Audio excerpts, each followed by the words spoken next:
Hello mga mamis, welcome sa aming mini vlog. Ito na naman nga ang ganap namin for today's video. At kitang-kita nyo naman kung anong ginagawa ni Baby Elise nyo. O diba may pakit-akit pa nga dito sa hagdan ng double deck nila Ate Jen. Shout out nga pala sa'yo Ate Jen kahit hindi ka nagpapa-shout out. Charis. Dito nga pala kami ngayon sa higaan nila Ate Jen. O diba for the tambay kami dito sa higaan nila Ate Jen. Dahil nandito nga si Baby Elise nyo, syempre dito din ako kasi baka biglang mangialam ng mga gamit dito. Huy, grabe naman ang pakialameran niya. At ito nga ang bata, inaalalayan ko dahil tignan nyo kung gaano nga siya kakulit. At pagkatapos nga niya sa double deck, dito naman nga siya. At ayan, nagkalat na naman nga. O Diyos mio, marimar talaga. Mga tanghali na nga pala to pero hindi pa ako nakakapagligpit ng hinigaan namin. At ang bibilis nyo, nagkalat na agad. Nagpunta nga pala kami sa kabila dahil bigla ka nag-chat yung mama ko. Na-miss daw niya ako. Charis. Si bibilis lang talaga yung na-miss niya, hindi ako. O diba, yung apo na talaga yung mahal, hindi na yung anak. Sino ang relate dyan? Malamang hindi lang ako. At yung video na nga to, pauwi na nga kami sa kabila dahil wala nga kasama sila Kuya Iskay at iniwan lang namin.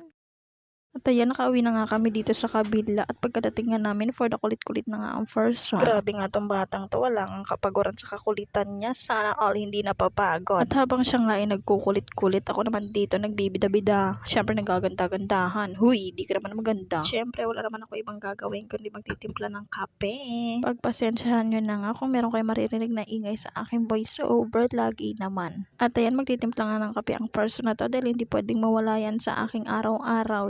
At ayan, titimplahin ko na nga itong aking kape dahil kapeng-kape na nga itong person niya na to. Ayan, sinaling ko na nga pala yung kape ko at nilagyan ko na rin ng tubig mainit. Pagkatapos kong lagyan ng tubig mainit, ayan, napa-okay na nga ang person dahil magkakape na nga siya ulit. Share ko lang, bago kami umuwi dito sa kabila ay nagkape ako doon sa amin. O diba, for the kape-kape talaga ang person. Ewan ko ba kung bakit ako na-addict sa kape. Okay lang ma-inlove sa kape, wag lang sa taong hindi ka naman mahal at pinagpalit ka lang sa walang kwentang charis. Kung ano-ano nang sinasabi ng person na to, magkape ka na lang dyan, huy. Habang nagkakape nga ako, naisipan ko na nga magsaing dahil hapon na nga for today's video.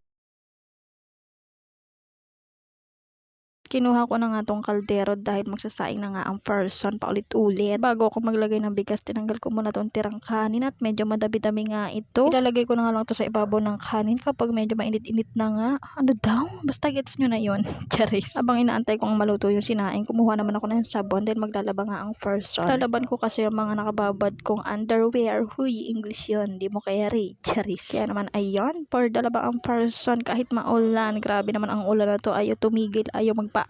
Huy, dami na sinasabi, maglaba ka na dyan. Pagkatapos ko nga maglaba, isasampay ko naman. Malamang, alangan namang hindi mo isampay yung nilaban mo. Huy. At ayan, for the sampay-sampay na nga ang person para nga matuyo siya kahit maulan. Ano daw?